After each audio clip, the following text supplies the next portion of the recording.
Petit Jornal. Inteligência e irreverência em doses diárias. Olá, gente. Bem-vindos a mais um bate-papo do Petit Jornal, esse encontro semanal entre eu, Daniel Souza, e o professor Tanguy o Bagdadi, onde nós repercutimos aí os acontecimentos de economia e de política internacional ao longo dos últimos dias, ao longo da última semana. Tudo bem, Tanguy? Beleza, tudo ótimo. E você, Daniel, como é que estão as coisas essa semana aí? Fora o mundo que está desabando, fora o isolamento que não acaba, fora tudo isso, tá bem, dentro do possível, né, Tanguy? Você foi vacinado ou não, né? Não, ainda não, Tanguy. Eu tô esperando os idosos de 38 anos serem vacinados. Eu abri um aplicativo esses dias, cara, um site, fala assim, quando você vai ser vacinado? Aí eu botei lá, cara, até te mandei. Pô, disse que eu vou ser vacinado daqui a 1 mês e 12 dias. Porra, 1 mês e 12 Estranho dias? isso, hein? Esquisito isso, hein? Aí eu comecei a mexer em todas as variáveis. Coloquei que eu tinha 50 anos, eu coloquei que eu não era professor, coloquei de tudo. Todo mundo vai ser vacinado daqui a 1 mês e 12 dias, todo mundo. Então, o aplicativo todo mundo maravilhoso. se prepara. É um aplicativo bem, eu achei bem preciso. Achei ele bem objetivo, Tanguy, assim. você baixou o aplicativo. O objetivo do aplicativo foi atingido. Não, mas na verdade eu até falei errado. Não é nem um aplicativo, é um site. Mas eu acessei o site, né? Não, mas deu no mesmo. Certamente deve ter banner sendo vendido ali, todo mundo deve acessar. Então acessem lá para ajudar o cara que criou o site, que prevê que daqui a 1 mês... Porra, mas assim, eu fiquei feliz, cara. 1 mês e 12 dias tá ótimo, não tá? Olha que maravilha. Me fez bem. Daniel, eu quero saber quem é o liberal de Taubaté. Rapaz, esse termo surgiu aí nos meios econômicos e políticos nas últimas 24 horas. Eu não sei quem inventou o termo. Eu até gostaria de dar o crédito, mas eu achei genial. Genial, liberal de Taubaté. Foi o adjetivo oferecido ao ministro Paulo Guedes, porque a gente tem falado aqui no Petit Jornal sobre a dificuldade do governo em relação ao orçamento. Nós chegamos a mencionar que se o orçamento fosse sancionado da maneira como ele está, o presidente incorreria em crime de responsabilidade. Essa semana circulou a informação, até foi publicado no estado de São Paulo, que o Bolsonaro estaria sendo aconselhado a deixar o país. Veja você, para que o Arthur Lira sancionasse o orçamento e, consequentemente, não houvesse aí a formalização de um crime de responsabilidade. O fato é que o orçamento foi mal feito, eu até explorei isso na coluna do Petit de ontem. Mas esse fato novo, eu acho que é um fato interessante, que foi proposta pelo governo, uma PEC, né? Uma PEC fura-teto. Mais ou menos o seguinte, Tanguy, olha...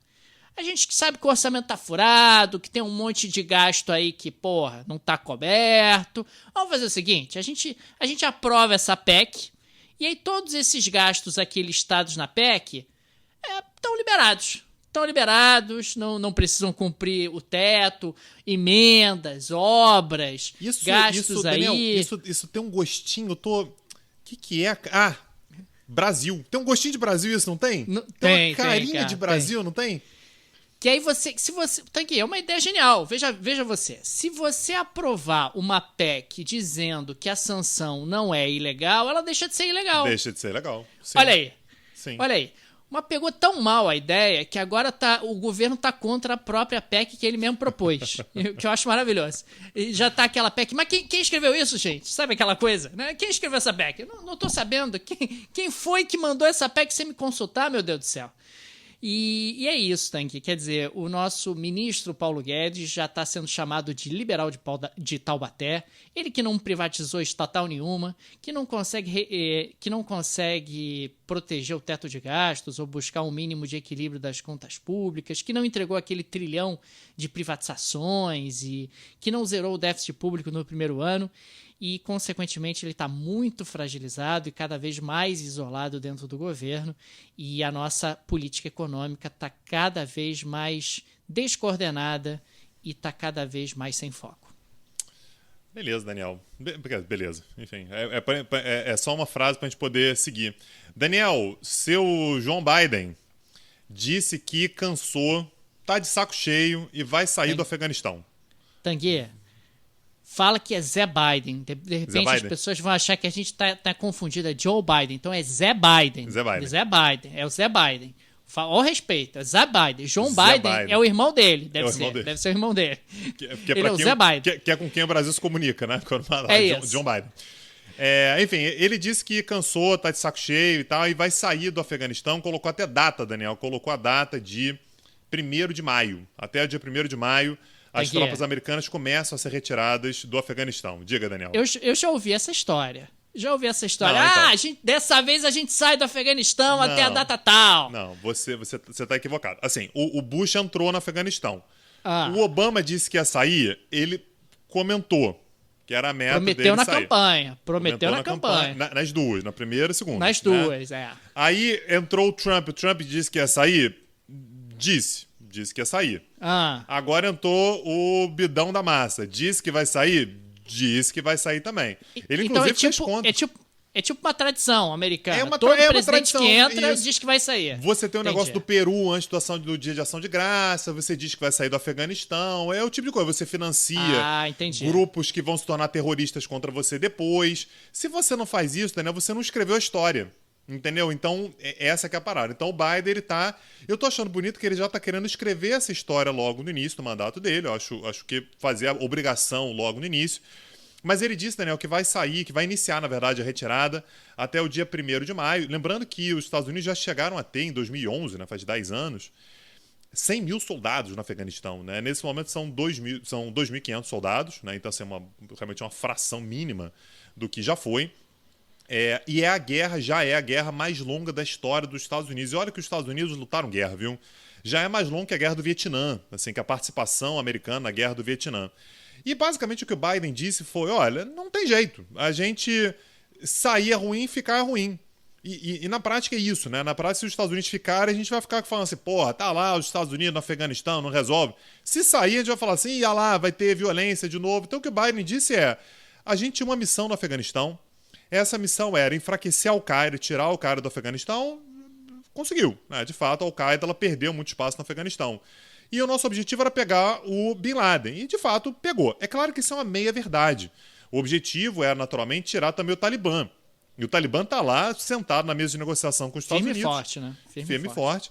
E, na verdade, o Talibã, inclusive, recebeu essa notícia de que os Estados Unidos têm uma data de forma muito confortável. Basicamente, o que o Talibã disse não sento mais para negociar com ninguém até as forças estrangeiras saírem. Aliás, não apenas os Estados Unidos vão sair, mas as outras forças da OTAN também vão. Basicamente, o que o Talibã vai fazer agora, Daniel, sabe quando o seu time tá ganhando o jogo e você cai no chão? E aí sente a perna. Catimba, exatamente. O Talibã vai começar a catimbar agora, porque se já tem um prazo, já tem uma data, ele vai esperar até aquela data ali chegar. E vai ser isso. O Talibã não tem mais por que negociar. Eu vou negociar agora que eu não vou usar força. Eu vou negociar agora que eu vou sair de uma determinada região. Ou nada. Na hora que os Estados Unidos saírem, vai sair Estados Unidos e OTAN junto. Então, basicamente, vai ficar o Talibã dividindo um apartamento com o governo afegão. E assim, para o Talibã é maravilhoso. É exatamente o que o Talibã espera. Então, o que o Biden fez foi basicamente lavar as mãos. Tá todo mundo prometendo, ele falou inclusive, já foram 4 presidentes americanos, 2 republicanos, 2 democratas, ninguém saiu do Afeganistão. E eu vou sair porque ninguém aguenta mais 20 anos de guerra, vai completar 20 anos agora no início de outubro, vão ser 20 anos de conflito, e o Biden aparentemente vai fazer aquilo que o Trump disse que ia fazer, seria no início do mandato, do segundo mandato dele, se ele vencesse a eleição, não venceu. O Biden promete que a partir do dia 1º de maio essa história finalmente acaba. Vamos ver, né, Daniel? Rapaz, vamos ver. Daniel, indenização em Suez, a gente falou sobre isso há pouco tempo, né? A gente comentou que a paralisação lá de Suez durante quase uma semana não ia acabar rápido. O que você tem para trazer para a gente aí? Tanguy, não vai acabar rápido, né? A gente está falando da autoridade do canal de Suez, a autoridade egípcia. Quando o navio foi desencalhado, sabe, Tanguy, quando você tá na blitz, assim, e o guarda fala, amigo, oi, encosta aqui. Foi o que aconteceu com o navio.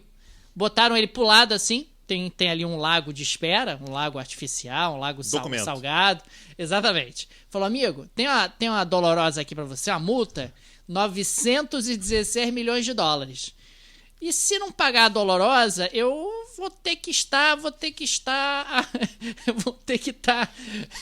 retendo o seu navio. Como é que tá esse step? O step tá bom? O step tá careca, né? Vai ficar. Tem 916 milhões de dólares que a autoridade do Canal de Suez está cobrando do proprietário do navio, que é uma empresa japonesa e tal, e falou, amigo, tem uma multa aqui, tem que pagar essa multa, senão eu não libero, o carro vai lá pro depósito do Detran, já disseram, e vai ficar lá pagando diária, e quanto mais tempo demorar para pagar, pior. A empresa japonesa está tentando reverter na justiça egípcia, está tentando baixar o valor. Acho que essa briga vai demorar. Mas eu achei curioso, né? Você achou que ia se livrar? Vai não, amigo. Vai, encosta aqui que a gente vai agora cobrar uma multa salgada de vocês.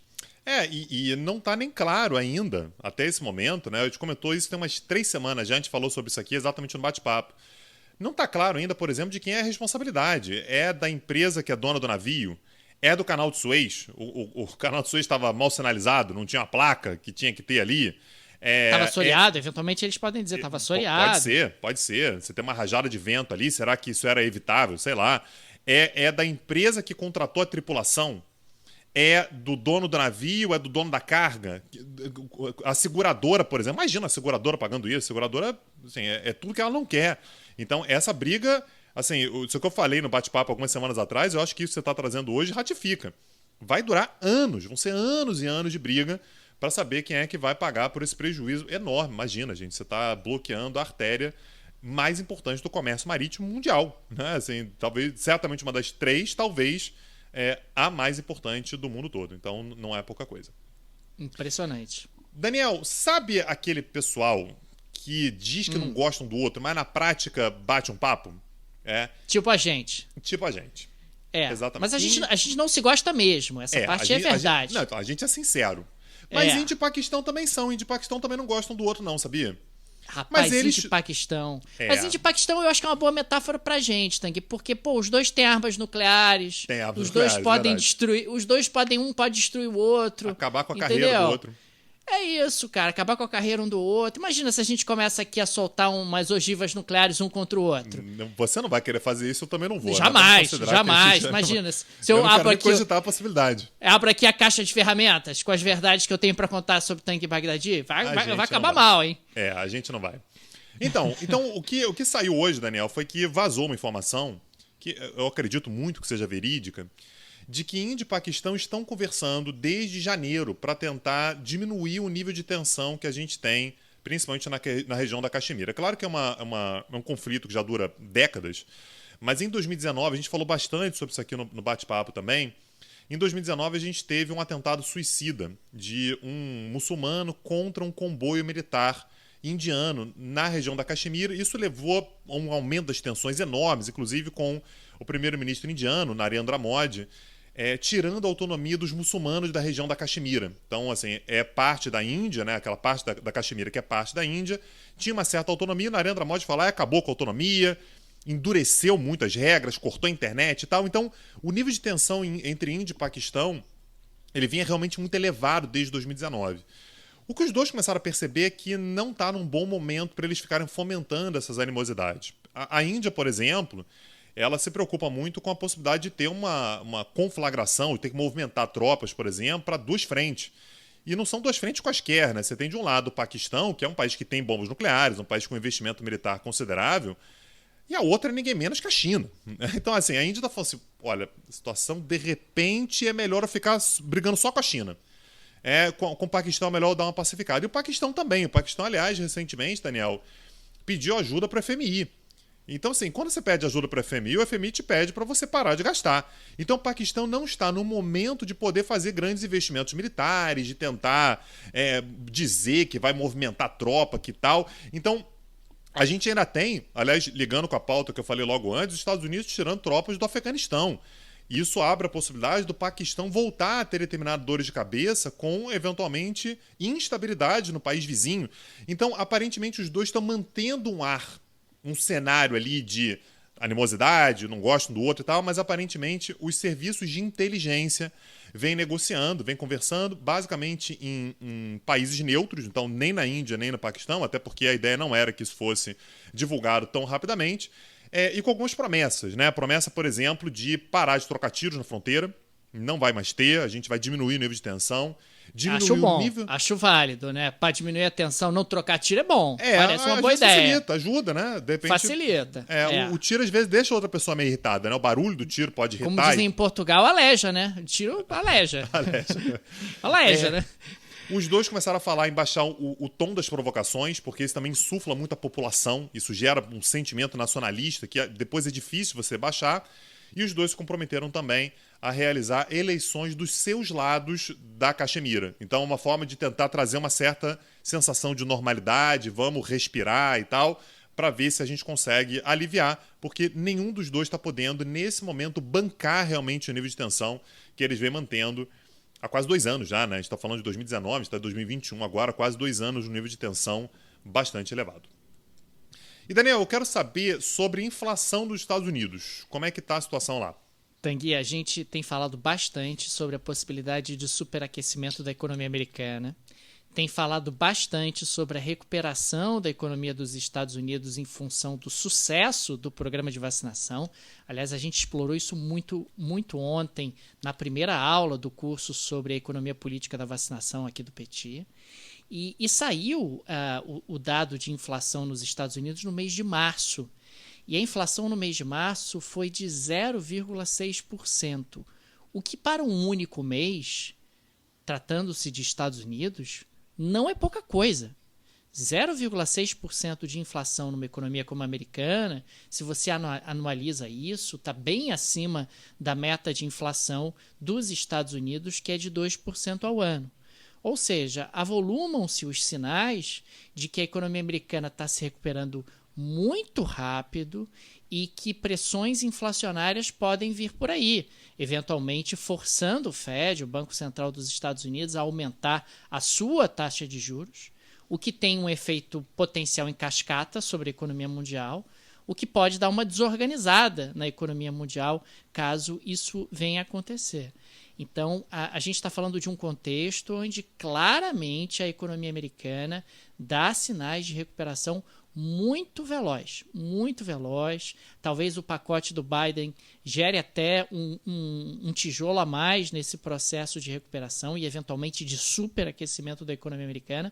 Vamos ficar de olho porque inflação parece estar de volta à agenda americana. Preocupações inflacionárias serão cada vez mais mencionadas quando se fala de Estados Unidos daqui para frente. Pois é, tá vendo? Aí o Brasil tem algo a ensinar para os Estados Unidos. Aqui a gente não tá com esse problema. Esse superaquecimento da economia, porra, um perigo, né, Daniel? Perigo, a inflação. Isso. O Brasil está manejando a economia de forma exemplar, de modo a não ter superaquecimento, de modo a não ter inflação. Também. Mas tá com inflação também. Aqui. Mas a gente tá utilizando medidas anticíclicas, chamadas Covid, para conter. Daqui a pouco a gente contém esse negócio aí, Daniel. A Covid é para baixar a inflação? É isso que você tá dizendo? A Covid é para baixar. A gente vai dar um jeito. Dar um jeito. Ok, acho melhor a gente seguir, né, Tanguy? Encerrar aqui por hoje, depois desses argumentos maravilhosos de Tanguy Bagdadi. Ele, quando vai falar de economia, ele vai bem, gente. Ele vai bem. Eu gosto sempre de incentivá-lo para que ele continue. Sugeriram outro dia no Twitter, Daniel, que a gente faça a semana do contra. Você faz a coluna de política internacional, eu faço a coluna vamos pensar de economia. Nisso. Vamos pensar nessa ideia. Vou dar um baile, Daniel. Aí eu acho que você vai ficar... Eu acho melhor não, cara, porque eu vou ter que trabalhar mais, que eu vou ter que fazer as 2 colunas. E aí, sei lá... Daniel, e curso? Eu quero saber de curso. Querendo fazer um curso aí, o que você tem para me oferecer? Tanguy, petcursos.com.br. Começamos ontem a primeira aula do curso de Economia Política da Vacinação. Falamos sobre a questão da vacinação nos países, nas potências tradicionais. Na próxima aula falaremos sobre potências emergentes.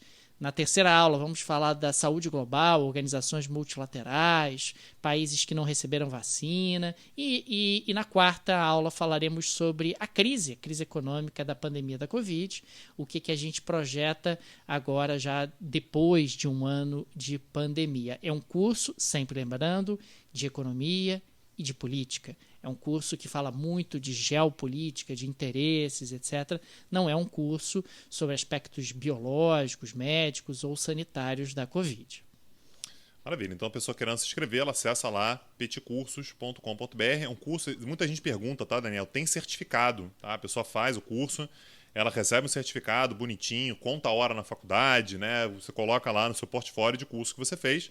Então, a economia política da vacinação, a imunização do mundo, a economia política da vacinação. E a gente deixa aqui, para terminar, Daniel, o nosso agradecimento tradicional aos nossos apoiadores, pessoal que chega junto com a gente, pessoal que está todo mês ajudando a gente a manter o nosso equipamento em dia, garantir que a gente tenha, portanto, servidor. Dá muito trabalho fazer o podcast, então a gente se sente muito bem acompanhado, né? Quando a gente está naquele momento de cansaço, de ter que pesquisar. Assim, só para deixar claro, a gente está gravando isso aqui numa live no Instagram, são 11 da noite. A gente ainda vai editar, vai botar no podcast, vai botar no site, vai divulgar. E isso a gente faz quase todos os dias da semana, né? Um podcast praticamente diário. A gente faz isso em parte porque a gente está muito bem acompanhado pelos nossos apoiadores. Se você quiser ser apoiador, o que faz, Daniel? Como é que faz para ajudar o Petit Jornal? Vai lá no site do podcast, que é o petitjornal.com.br, tem uma aba Apoie o Petit, com todos os direcionamentos para você se tornar nosso apoiador, seja você residente no Brasil ou no exterior. É muito importante essa ajuda, realmente é ela que mantém o nosso projeto de pé. O Petit é uma mídia independente, não tem nenhum conglomerado por trás, nenhuma produtora por trás. É uma mídia mantida exclusivamente pela ajuda de nossos apoiadores, a quem agradecemos enormemente. Maravilha. Então, Daniel, eu te vejo na terça-feira, na segunda aula do nosso curso. Quarta-feira que vem, a gente está aqui de novo para mais um episódio do Bate-Papo do Petit Jornal, episódio número 218, né? Então, o de hoje, 217. Semana que vem, Bate-Papo 218. Toda vez que eu olho para esse número, eu falo, caramba, quanto tempo que eu aguento o Daniel toda semana. Inacreditável. Eu sou um herói. Olha aí, que alegria. Abraço, Daniel. Valeu. Valeu, tchau, tchau. Petit Jornal. Inteligência e irreverência em doses diárias. Acesse www.petitjornal.com.br.